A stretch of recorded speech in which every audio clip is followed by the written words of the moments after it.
बसा बसा, त्यांना दिसू दे.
चार डिसेंबर रोजी सिंधुदुर्ग जिल्ह्यात सिंधुदुर्ग किल्ल्यावर मालवणमध्ये देशाचे माननीय पंतप्रधान श्रीयुत नरेंद्र मोदीजी हे येत आहेत. नेव्हीचा कार्यक्रम आहे आणि छत्रपती शिवाजी महाराजांचा पुतळा तो उभारला जाणार आहे. माननीय मोदी साहेबांचं भाषणही होईल तारकर्लीला. या सर्व कार्यक्रमाचं नियोजन नेव्ही आणि राज्य सरकारकडे आहे. लवकरच तुम्हाला डिटेलमध्ये मिनिट टू मिनिट कार्यक्रम तुम्हाला मिळेल. मी येत आहेत त्याची पूर्वतयारीला आम्ही भारतीय जनता पक्ष लागलेलो आहोत याची माहिती फक्त आपल्याला द्यावी आणि म्हणून मी आपल्याला ही माहिती दिलेली आहे. अनेक विषय राज्यात आहेत पण त्या विषयात मी स्वतःहून सुरुवात करावी असं मला वाटत नाही. तुम्ही प्रश्न विचारा, योग्य त्या प्रश्नाला उत्तर देईन. समाधान झालं नाही तर राखून ठेवू पुढच्या वेळेसाठी. पण आपण प्रश्न विचारू शकता. सुरुवात करा.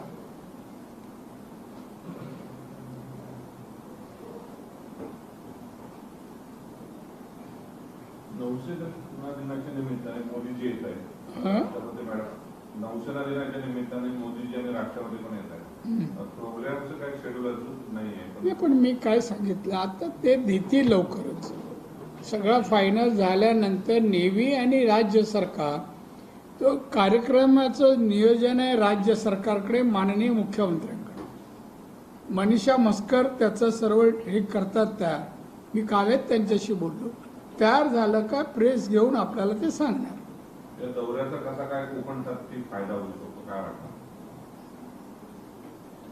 24 तारखेला एक दौरा झाला, काय फायदा झाला? नाही असे लोक आहेत. पंतप्रधान येण्याने दौरा जाऊ दे, पंतप्रधान सिंधुदुर्ग जिल्ह्यात येत आहेत हे फार मोठं झालं. जेव्हा जेव्हा सिंधुदुर्गाचा महाराष्ट्राचा प्रश्न निघेल तेव्हा आम्ही त्यांच्या लक्षात आणू शकतो. आप आए थे, वही है भाग है, या टूरिज्म लाना है, ये करना है. त्यामुळे असं काही नाही, आले म्हणजे पाय ठेवला म्हणजे काहीतरी द्यायलाच पाहिजे असं आमचंही डिमांड नाही, ना भाजपचं ना इथल्या जनतेचं. पत्रकारांचं असेल तर आल्यावर तुम्ही त्यांना सांगा. उगाच कुठेतरी कलाटणी उगाच चांगल्या वातावरणात देऊ नका एवढं मला सांगायचं.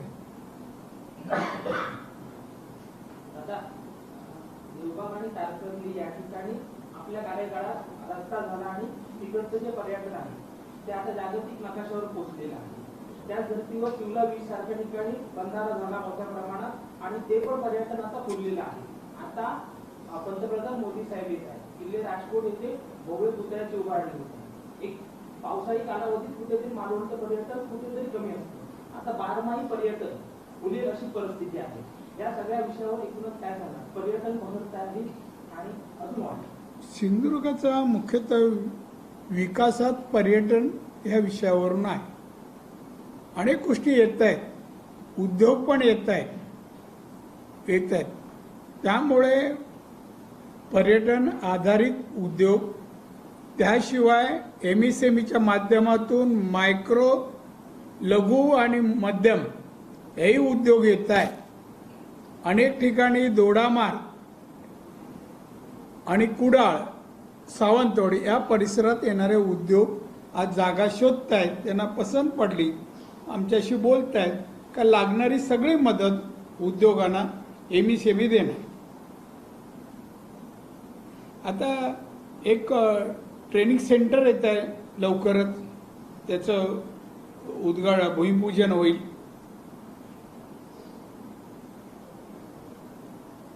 सिंधुदुर्गात कुठे नेमकं? ओरसला जागा दिलेली आहे. सरकारने जवळपास 16 कोटीची जागा मोफत दिली आहे MSMEला. प्रधानमंत्री विश्वकर्मा योजनेच्या अंतर्गत ट्रेनिंग सेंटर वेगवेगळ्या ट्रेडशी सुरू झालेले आहेत. आपल्याकडे असं एखादं ट्रेनिंग सेंटर होणार, कारण मी माझ्या खात्याशी संबंधितच आहे. विश्वकर्मा, PM विश्वकर्मा ही योजना MSMEच्या अंतर्गत आहे. त्याचं ट्रेनिंग सर्व रजिस्ट्रेशन झालं. एकूणच संख्या जी काय असेल विश्वकर्मींची ते पाहून आम्ही ट्रेनिंग सेंटर आयोजित करणार. कुणबी नोंदी संदर्भात स्थापन केलेली शिंदे समिती बरखास्त करा अशी मागणी पुन्हा एकदा छगन भुजबळ यांनी केलेली आहे. शिंदे समितीचं काम संपलंय असं भुजबळ म्हणतात. सिंधुदुर्गातलं संपलं काय? विकास सगळं बेकारी सगळं संपलं तर साहेबांचे विषय घेऊया ना. दादा,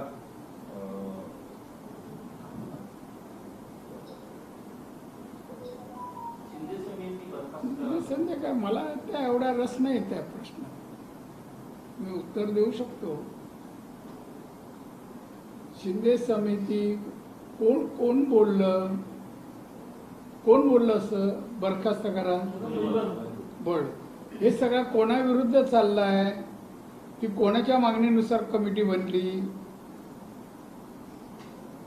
त्याच्यावर मी सुरुवातीला बोललेलो आहे. आता मंत्रिमंडळात छगन भुजबळ आहे, त्यांना वाटतं की बाबा ही रद्द करावी म्हणून. माझं काय म्हणायचं नाही. त्यांना वाटतं ते मी माझं काही समर्थन नाही. पण एकंदरीत मराठा समाजाचं आरक्षण हे त्यांना मिळालं पाहिजे. त्यात बाकी कुणबी अमुक तमुक या मताशी मी अजिबात सहमत नाही. जो मी यापूर्वी निर्णय दिला होता, मराठा समाजाची कमिटीचा अध्यक्ष होतो तेव्हा, की मराठा समाज याला आरक्षण देत असताना सर्वे केला. शासनातर्फे केल्यानंतर एकूणच महाराष्ट्रातील गरीब मराठा समाजाची संख्या आपण अंदाजित केल्यानंतर 34% मराठा समाज महाराष्ट्रात आहे. त्यापैकी 16% आरक्षण आपण मान्य केलं, जे अति गरीब आहेत ते, आणि त्यांना मिळालं पाहिजे. त्यासाठी बाकी अटी शर्ती येता कामा नये. ही नोंद, ती नोंद, ही नोंद, आणि अशा कोणाच्या धमक्या बिमक्या कोण आहेत मला कळत नाहीये. कोणा धमक्यानं बिमक्या, आता तेवढंच तुम्हाला पाहिजे आहे. तर मी मराठा समाज हा कधी कोणाला घाबरलेला नाही. महाराष्ट्राचा इतिहास मराठ्यांनी निर्माण केलेला आहे, आणि OBC किंवा अन्य जाती कोणाचं आरक्षण घेऊन आम्हाला आरक्षण द्या ही मी तर म्हणतो माझी मागणी नाही.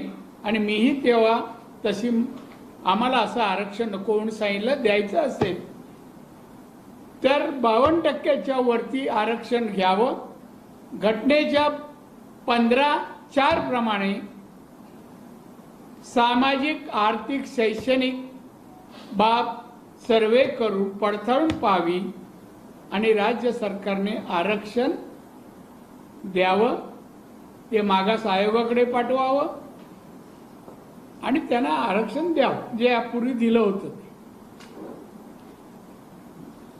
दादा, आज सकाळी राज्याचे शालेय शिक्षण मंत्री दीपक केसरकर यांच्याशी आपली भेट झाली आणि डीएड बेरोजगार आणि इतर गोष्टीवर चर्चा झाली. तर नेमकं काय सुरू? बरेच दिवस बीएडचे विद्यार्थी जे 2011 आणि 12ला पास झाले त्यांना अद्याप नोकऱ्या नाही आहेत. ते वारंवार माझ्याकडे येत होते. आता मंत्री सिंधुदुर्ग जिल्ह्यातले आहेत म्हणून त्यांना मी बोलवलं आणि ते आज सकाळी आले. त्यांना बोललो, एकतर मी त्यापूर्वी मुख्यमंत्री आणि देवेंद्र फडणवीस उपमुख्यमंत्री यांना निवेदन दिलं आहे की यांना सेवेत सामावून घ्या. डीएडचे जेवढे जे पास झालेले आहेत त्या लोकांना सामावून घ्या. त्याची जॉईंट मीटिंग त्या लेवलला होणार आहे. तत्पूर्वी मला जे काय त्या विद्यार्थ्यांनी डॉक्युमेंट आणून दिलं की रत्नागिरीला टेम्पोररीमध्ये त्या लोकांना घेण्यात आलंय. मग ह्या मुद्द्यावर मी मंत्र्यांना बोलवलं आणि सांगितलं हे दिलेले गेले, या धर्तीवर सिंधुदुर्गात द्या. तर त्यांनी सांगितलं मी त्याप्रमाणे देतो. ते तयार झाले. त्यांनी तशा प्रकारचे डिपार्टमेंटला ऑर्डर दिली. आता लवकरच ऑर्डर निघेल आणि यांना हे होईल. त्या तात्पुरत्या टेम्पररी स्वरूपात सुरुवात होईल आणि त्यामध्ये मी बाकी मुख्यमंत्री आणि डेप्युटी सीएम आणि केसरकर यांना एकत्र बसून त्यांच्या बेकारीचा प्रश्न मार्गी लावेल.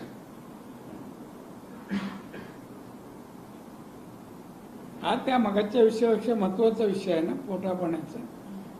आपले इंटरनॅशनल प्रश्न जास्त असतात. विकसित भारत संकल्प यात्रा सुरू झाली. होय, नुकतंच तुम्ही नंदुरबारला सुद्धा जाऊन आहात. नंदुरबारला गेलो, बऱ्याच ठिकाणी. आपल्याकडे आता यात्रा सुरू झाली, ओरोसपासून सुरुवात झाली. हा. तर तुमचा या निमित्ताने इथे दौरा आहे का विकसित भारत? मी इथलंच आहे ना. माझा दौरा काय, मला दिलंय वेगवेगळे ठिकाण. मला गुजरातमध्ये आहे, मी झारखंडला आहे. तर ते स्थानिक तिथे देत नाही, दुसरीकडे पाठवतात. जसं नंदुरबारला गेलो आणि इकडे जे येतील त्यांना मी सांगेन ना.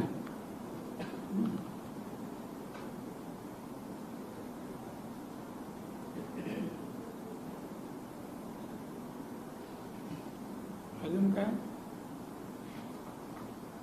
अरे तुम्ही सकाळी बोलला तर आम्हाला एवढे मागे लागत होता 2 दिवस आणि काय प्रश्नच नाही. दादा, केसरकरांसोबत जी बैठक झाली त्याच्यात अजून बैठक झाली नाही. भेट झाली. अरे तू केसरकर जातबाई आहे त्याचा आणि कशाला उगाच त्याच्या विषयावर बोलतो? अरे ऐकून भेट नाही. मी त्यांना बोलवलं, ते आले आणि त्या प्रश्नावर त्यांनी सांगितलं की मी याप्रमाणे त्यांना रिक्रूट करतो, पगार एवढा असेल आणि मानधन असेल, सॅलरी नाही.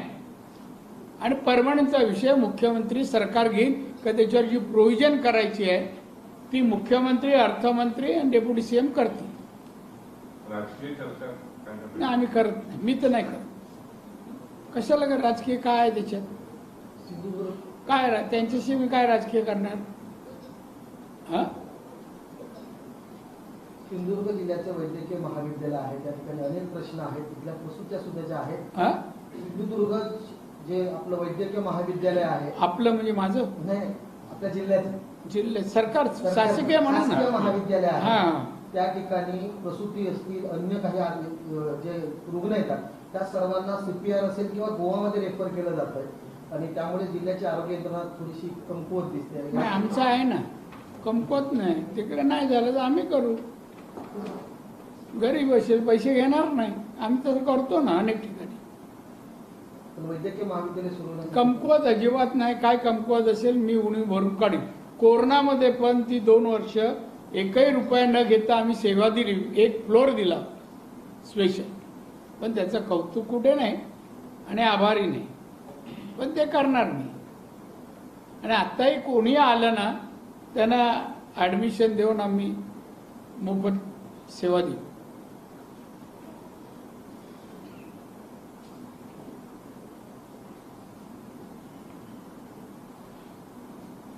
पलीकडे बुवा, यांच्या पलीकडे तुम्ही खाली बसा ना थोडे.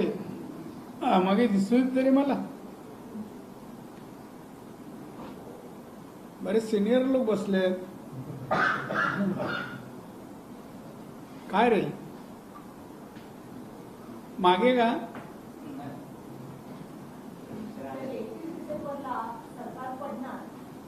कोण बोललं? तुम्ही आलात? आता नोंद घेतली, तुम्ही आलात. बोला. कोण म्हणतं? आदित्य ठाकरे कोण आहे काय? त्याची मी गांभीर्याने घेत नाही. काय अजून त्याला म्हणजे कशाचं काय नाही काय. आता सभा नाही घेणार, आता खळाव बैठक म्हणजे अधोगती नाही काय. सभे जाहीर सभेचं मैदान लागतं. आता खळबच झालं. ही शिवसेना अधोगतीकडे येऊन इथे पोचली. तो मग काय किती वेळा बोलला हो. गेल्या 2-3 महिन्यात सारखं बोलतोय की सरकार पडणार. तो बोलून पडणार आहे का? त्याचे 16 निवडणुकीत 5 पण येणार नाही, ही त्याच्या पक्षाची स्थिती. असं असतं ना. आमचं पडणार कसं काय पडणार? जी केस आहे, केस संबंधी पाहून घेतील ते. जेव्हा निर्णय देतील तर दोन्ही बाजूचा निर्णय आहे. इकडचे पण आहेत केसमध्ये आणि सत्तेमधले पण आहेत. तर सरकार त्यामुळे पडणार असं वाटत नाही. आमच्याकडे अजितदादा पण आहे की नाही एक्स्ट्रामध्ये. 16चे 160 करू पुढच्या निवडणुकीत असायच्या निमित्तानं. ठीक आहे. जादूची कांडी आहे का? स्वतः होते ते सांभाळता येत नाही, डुंगणाचं सांभाळता येत नाही, बाकी करायला लागला. होते ते पळाले दिवसा ढवळ्या. एकनाथ शिंदे येऊन गेले. हे तुम्ही माझ्याकडे सगळी कात्रण आहे सगळ्या वृत्तपत्राची. तुम्हाला काय म्हणू मी? शक्य आहे का? जे आता जाहीर सभा घेऊ शकत नाही, बैठक खळ्यात आले. आज काय शिवसेनेची स्थिती आहे? थोड्या दिवसांनी आज आदित्य ठाकरे बैठकालाही नसेल, जेलमध्ये असेल सुशांतच्या केसमध्ये. संजय राऊत पण असेल त्याबरोबर. अहो, ज्यांना काही राहिलं नाही त्या शिवसेनेचं आणि 160 लगेच तुम्ही हेडी होणार 160. पडताळून पत्रकारांनी पाहावं असं मला वाटतं. पहिले बॉक्स यायचे पत्रकार. जेव्हा आम्ही सुरुवातीला राजकारणात आलो तेव्हा वगैरे पाहायचो. एखादा उच्चार 160 येणार.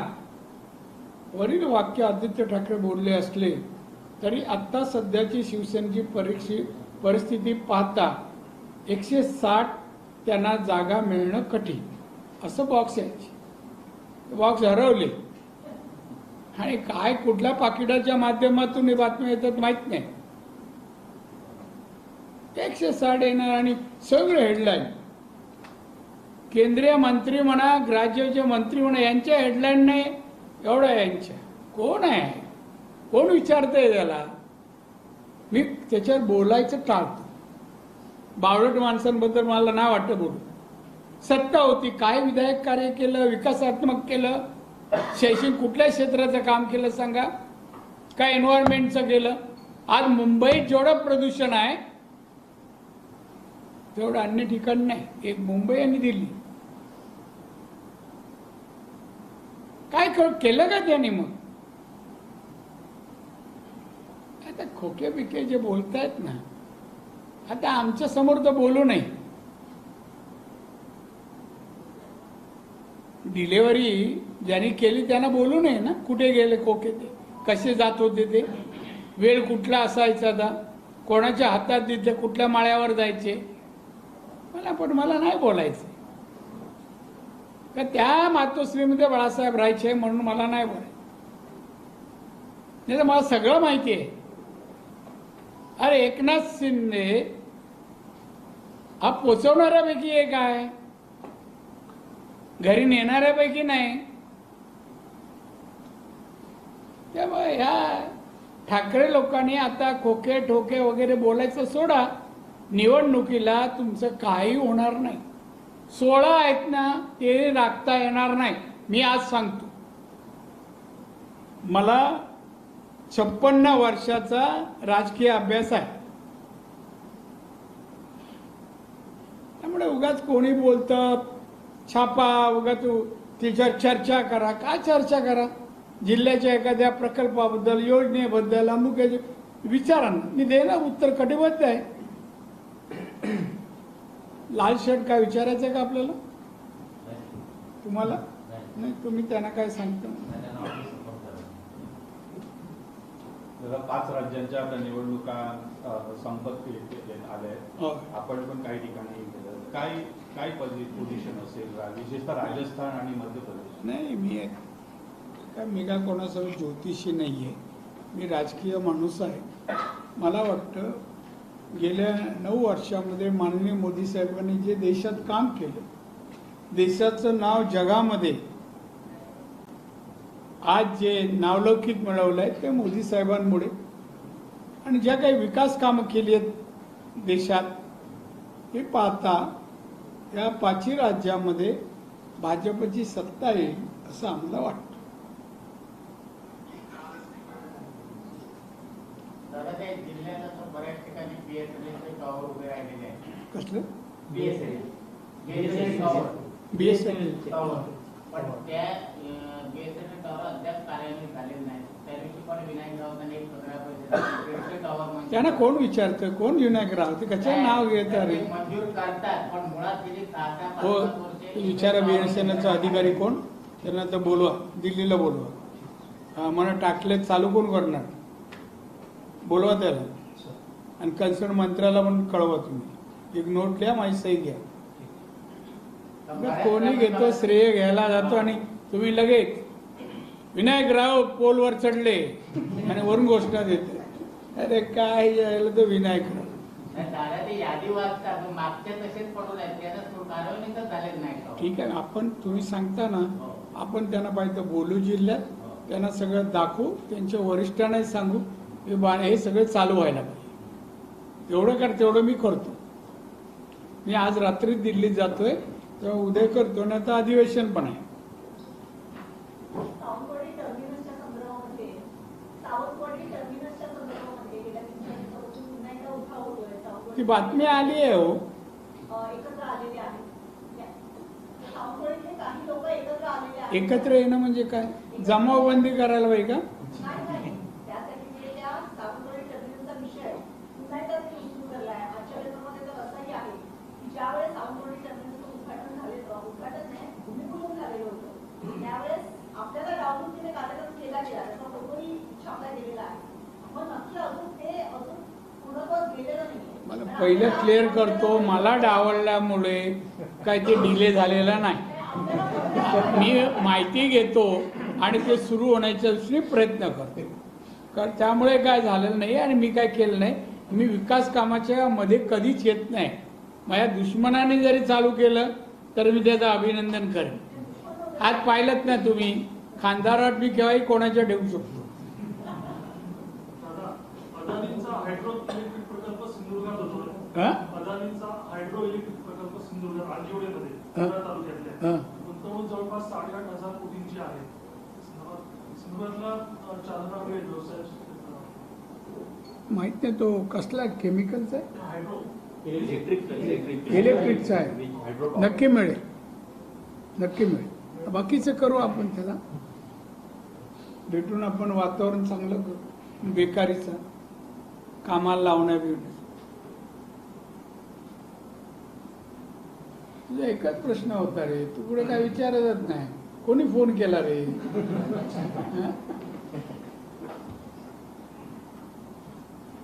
माझं म्हणणं एक आहे, मी जी काल विनंती केली, आपण जिल्हा कोकण या प्रश्नावर जास्त वेळ देऊ. महाराष्ट्र हे जे असे पॉलिटिक्स काय येतात जातात पाहुणे, कोंबडी वडे अमुक तमुक खाल्ल्याने गेले, काय दिलं काय? मला म्हणायचं आहे, सत्तेवर होते 2.5 वर्ष, इथे एक उदाहरण सांगतो. परवा मी बोललोय काय पत्रकार, ती दळवी बाई म्हणायचो त्याला मॅडम, भांडुपला राहायच्या, अग्रेसिव्ह महिला कार्यकर्त्या होत्या, अग्रेसिव्ह सगळ्या ह्याच्यामध्ये बरेच केसेस आहेत त्यांच्यावर. नंतर त्या कुडाळला राहायला आला, मला वाटतं गाव का लग्न जाऊन आला माहित नाही. 1 महिन्यापूर्वी माझ्याजवळ आल्या, ऑफिसमध्ये आल्या. मी पहिलं ओळखलं नाही, असं त्यांची हे ओळखायला येऊ नये असं त्याचं हे झाले परिस्थिती. मला म्हणलं मी दळवी. म्हणलं हां बोला बोला. काय हो? नाही दादा, माझे मिस्टर हॉस्पिटलला आहेत, आता त्यांना डिस्चार्ज करतायत, ऑपरेशन झालं, माझ्याकडे पैसे नाही. ठीक आहे. आज त्या बाईची ही स्थिती काय यावी? आदित्य ठाकरे का नाही बघत अशाला सैनिकांना? असे कित्येक जण आहेत, अवस्था कठीण आहे. खाली बाता करायच्या मोठमोठ्या इथे आहेत ना, काही जण खाली खांदा द्यायला जाणारे. आदित्य ठाकरेंनी कधी सिंधुदुर्गातल्या कोणाला उद्योगाला, नोकरी धंद्याला, पोटापाण्याला, आजारपणाला, शिक्षणाला मदत केली तर मला दाखवा ना, दाखवा. आणि उद्या जर कोण गेला, तुम्ही घेऊन जा ना मग एखाद्याला. अनेक असे आहेत पेशंट. कोणा उद्धवकडे न्या, त्या दाखवा, नाही तर माझ्याजवळ या, मी तुम्हाला लिस्ट काढून दाखवतो. तातू सीताराम राणे ट्रस्टहून किती लोकांना बायपास केले, काय काय केलं ते, लीलावतीला किती जणांचे ऑपरेशन केले ते. माणुसकीने करतो. मला काय प्रसिद्धी अजिबात नको, मी अजिबात प्रसिद्ध नाही करत. पण कोणाचं काय घेऊन बसता, येतात काय, जातात काय. आता जे कोण आहेत ना शिवसेनेत, पद वाचवायला आहेत, सिंधुदुर्गातल्या लोकांसाठी नाही. ते काही करू शकत नाहीत सिंधुदुर्गासाठी. दोघे गॅसवर आहेत. हो, शिंदे घेतो काय वाट बघणारे लोकांना हे काय करतात? प्रेक्षकात बसलेत, कोण एक खडखडा लाडू देतोय बघ ना सभेमध्ये, खळ्यात खळ्यात जेवण कधी देतो आपण? कुठला महिना असतो? पितृ काय पक्ष काय आहे ना, तो शिवसेनेचं चालू आहे. बरोबर ना? मग अजून काय? हा? कोण?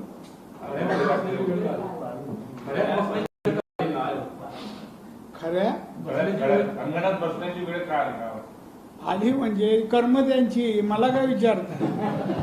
अरे कर्मत्यांची. अरे किती साहेब गेल्यानंतर कसे वागले. अहो, आमदारांना भेट पण नाही द्यायचे. हो, बंगल्यावर जाऊन लोक, मुख्यमंत्री असताना उद्धव ठाकरे बंगल्यावर जाऊन परत अनेक जण आलेले आहेत. कुठला एक तर त्या उद्धव ठाकरेला राज्याच्या कारभाराबद्दल झिरो माहिती आहे. मला माहिती आहे ती झिरो, कारण मी 39 वर्ष प्रशासन त्याला माहीत नाही. आणि इनमेन 2.5 दिवसच गेला मंत्रालयात, 2.5 वर्ष, 2 ते 2.5. काय केलं महाराष्ट्रासाठी? आणि आता हे द्या, हे द्या, ते द्या. तेव्हा घराच्या बाहेर पडले नाही मुख्यमंत्री असताना. आता बेकार झाल्यावर दाणोदाण फिरतायत वन.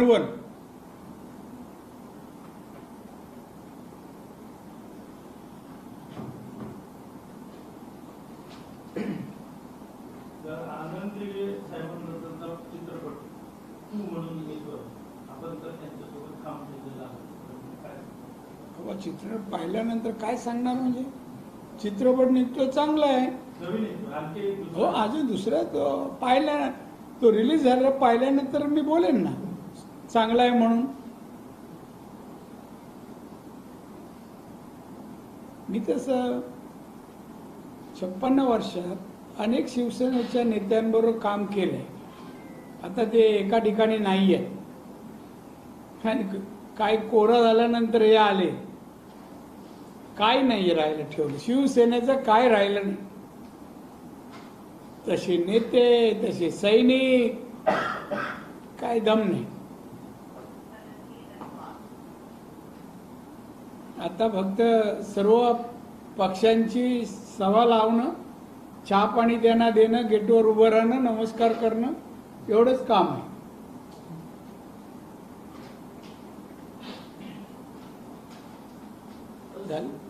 सुप्रिया ताई सुळे असं म्हणताय की 200 आमदारांचं सरकार आहे, मात्र तरीही सरकार हे अस्थिर आहे.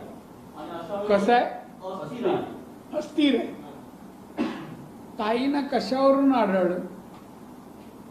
अस्थिराला काय खांबे हलवून पाहिले का हे अस्थिर आहे?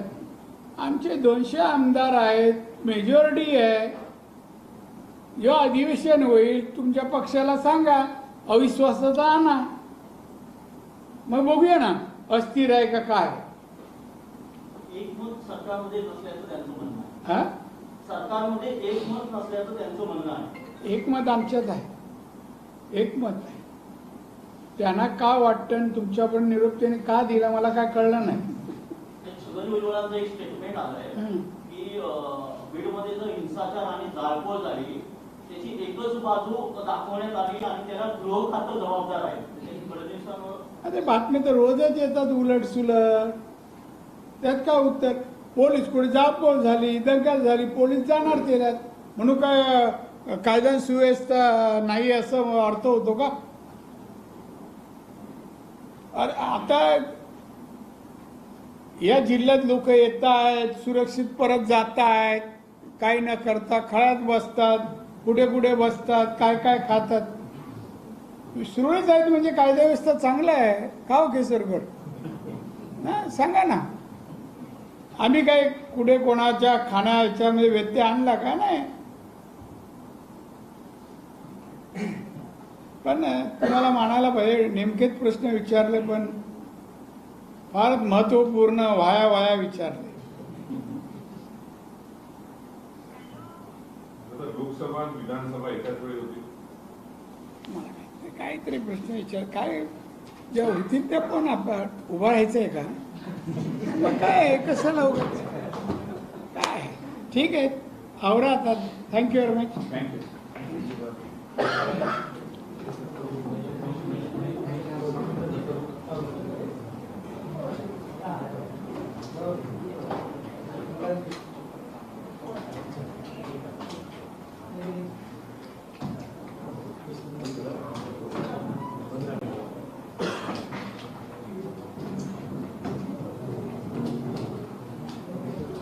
काय पुण्यात ठीक आहे ना? हे दोन्ही प्रश्न काल आले.